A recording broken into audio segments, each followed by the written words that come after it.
What is going on, guys? Vince Mars here, back with another game. This time we're going to be playing some KSP2, Kerbal Space Program 2. Now, a little bit of background here. I was really into the original KSP games. I have played, I think, well over 1,800 hours now at this point. I know some people listening are probably thinking that that's chump change, and they're definitely right for some of the other bigger players. But I have had my fair share of Kerbular adventures. I absolutely loved KSP1 and the updates that rolled out while I was around for them. I will say that KSP2 has had kind of a mixed reception, and for very good reason. The game rolled out last February, nearly a year ago now, and it was half baked at best. I took over 8 months away from this game specifically until 4 Science came out a month ago. 4 Science has really breathed a lot of fresh air into the game, or at least made the game feel like there is a progression and a purpose to things. Because before that, it was just creative mode. You were just building rockets with whatever you wanted. There was no unlocking, there was no, like, go to the moon, then go here, then go there. It was just kind of flat. You could go everywhere from the get-go as long as you could make the rocket the right shape, the right size, and the right weight ratio. So this time around, I'm hoping that with For Science, we're going to have a much more proper campaign. So we're going to put it in exploration mode. We're going to set normal difficulty. We're going to call this For Science. We're going to... Oh, this is very important. Very important. I normally spend at least 15 seconds on this screen picking one. I've really liked this one ever since it came out, not gonna lie. Mars Space Agency. We do not need your orientation videos. I hear they're great, but playing so much KSP1, really not worth it to me personally. Doesn't seem like a good use of my time. Alright, so starting out here with the first things we're probably going to want to do is check out, yeah, because this is the section that's new-ish, is the R&D center, and then also can get them all here. We want to go to mission control, that's right, yeah, because they want us to launch a rocket. So we're going to run a bit of science.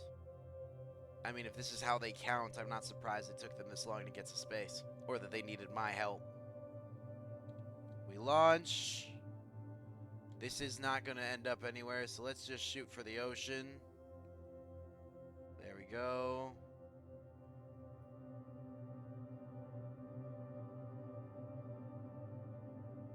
We're going to run a crew observation from up here. And we're going to prepare for re-entry, because that's about to start happening. Oh, I definitely did not go over the ocean, though. There we go. Gonna land right next to the runway. Really save on the pickup costs. But yeah, necessary for progression. Wow! I launched a rocket in the rocket launching game. Shocking! What else am I gonna do next? Now I need to go out of the atmosphere. Ooh, difficult. There we go. Again, another basic rocket, but definitely necessary to continue.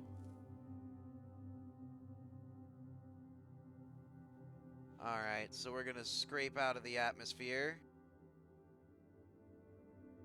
We got some science to do here.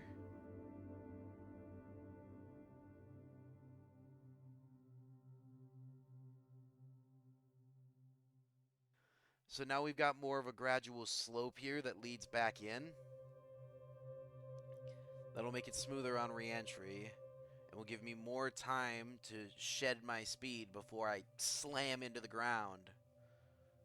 That's fine. Ignore the warnings. I just didn't think through cutting the engine at that point, but it's fine. We'll take that stuff home.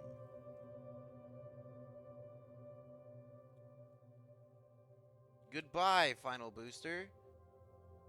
And down we go. The parachute's doing his job. We're coming into the densest part of the atmosphere, so I really hope the parachute doesn't pop. The parachutes in KSP2 seem to pop all the time. There we go. Beautiful. It is so satisfying. The graphics are much nicer, but same could be said for modded KSP1 too.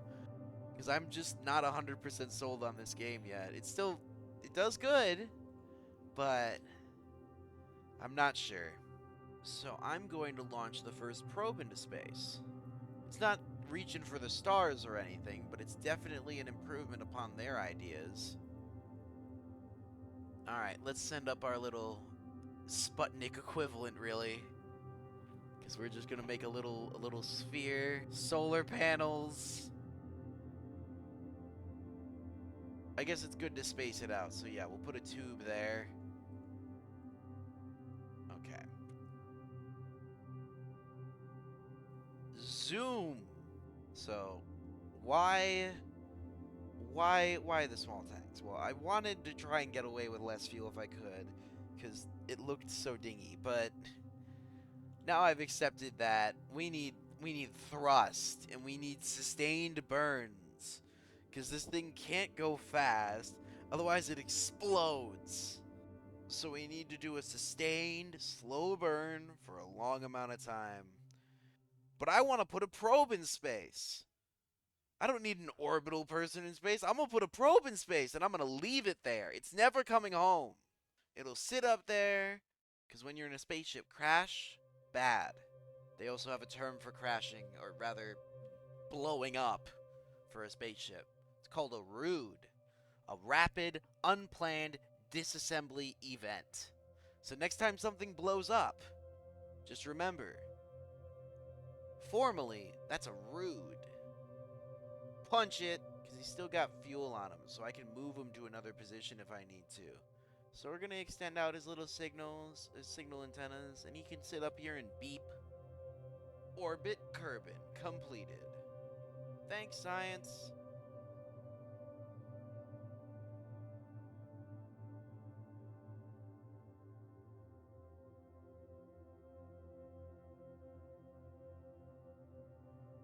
Now, if you're asking what safety features we have here, there's a door.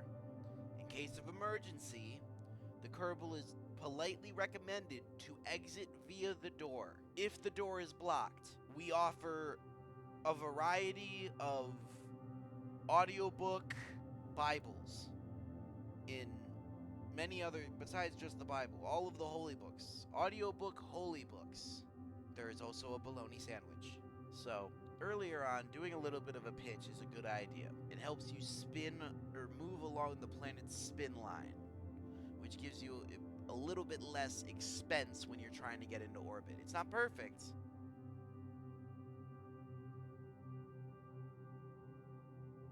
We're going to do some nice little orbit here. I'm going to get some clean shots of the sunrise for you.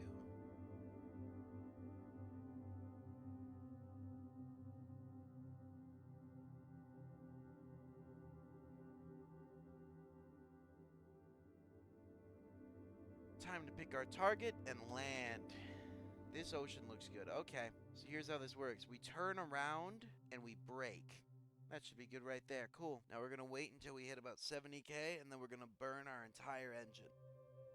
Because this engine plus atmosphere, garbage. Also, not going to lie, so satisfying to get that target right on point. We're going to hit center of the ocean clean. There we go. Okay. It's coming down a little bit crooked. There we go. At least it's straightened out, so we can make this work. Before we leave, a little bit of that. Tracking station, recover this bad boy. I forgot to spacewalk. How much science do I have?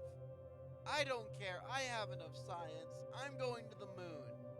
Nothing's stopping me. I'm going to the moon, and I'm doing it on this mission. On the Vince Mars Gaming channel. Thanks for watching. Be sure to like and subscribe. It's really aggressive. I'm used to much more advanced technology, though, so this is taking me a while to, like, think it out. Send it. Beautiful. It looks wobbly, though. And stabilization is on. Oh, no. It's okay, guys. Full rocket power. Upwards. Thrust. Go. Not a single rocket launch has been at a good angle so far, and I think we're going to continue that path onward. We're not going to get better for a while.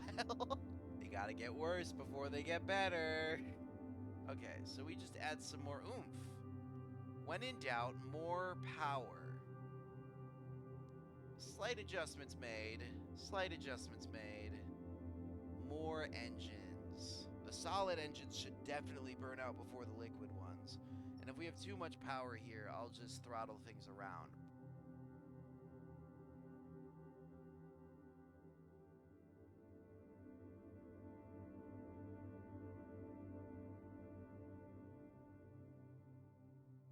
And zoom!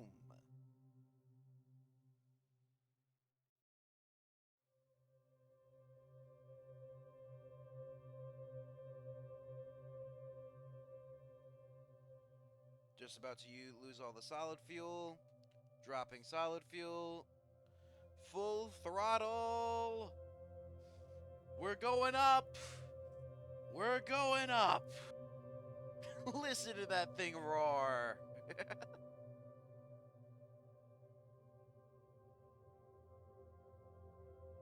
Setting the moon as the target. Beautiful. Now we can do this. And that does that, you see?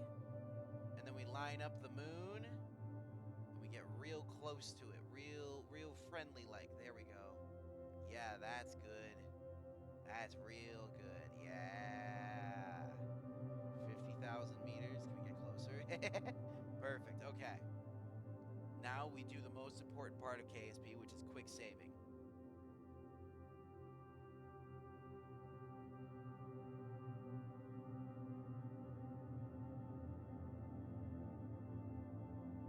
Yep. Thank you. Thank you. Good. Continue. Yup. I don't care. Cool.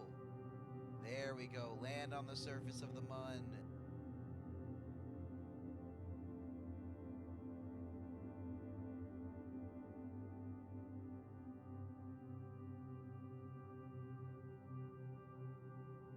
We have landed on the moon!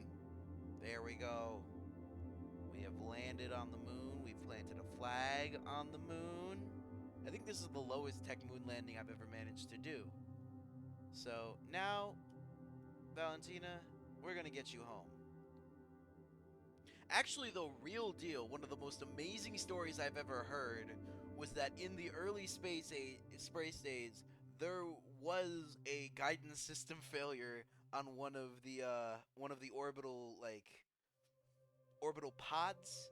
It really wasn't a space station or anything, you know. There was just a dude in a can, and his guidance system failed, and he had to use a pencil and do basic math and then etch lines into the glass of his viewing port so that he could navigate down without burning up, because you gotta hit the atmosphere at a right angle. If you hit it too sharply, you burn up, and if you hit it too weakly, you'll bounce off of it. So he had to do all of this math by hand and then fly the thing down so that he could make it back. And if I remember right, his precision, while not perfect, was absolutely incredible while doing this. Looks good to me. Cool. Only costs 300 fuel. Beautiful. That's what we like to see. Let's bring her home. Let's get her out of that vacuum and into the nice thick atmosphere where she can breathe freely. Because as we travel further and further away from Kerbal, the pleasures of home are going to be even harder to find. It's not like every planet in the system has water, but there will be other stars to explore. And it's out of my control now. Things were a little bit toasty there for a second. Sounds like we're over the ocean. Looks like we're over the ocean. Fine. The ocean it is. It's where the game wants us to land. I guess that's where we'll land. Alrighty, guys. Well, this is going to be the end of our trip today. Thank you guys so much for watching. If you enjoyed, please hit that subscribe button, and that like button really helps out the algorithms. And leave a comment below letting me know what you want to see next in other games. Let me know what you want to see. We will make it happen. Alrighty, see you guys later.